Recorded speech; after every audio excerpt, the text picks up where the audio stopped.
What's the meaning of constructively?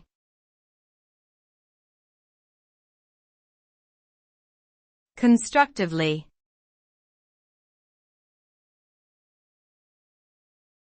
Constructively.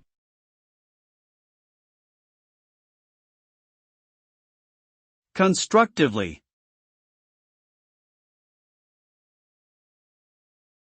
Constructively.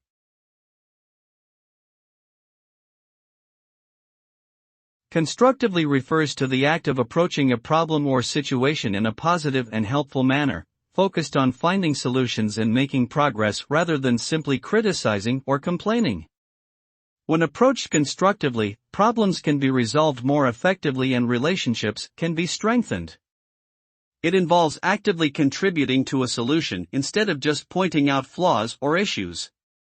Constructive behavior builds trust, creates a more positive environment, and helps individuals work together towards common goals.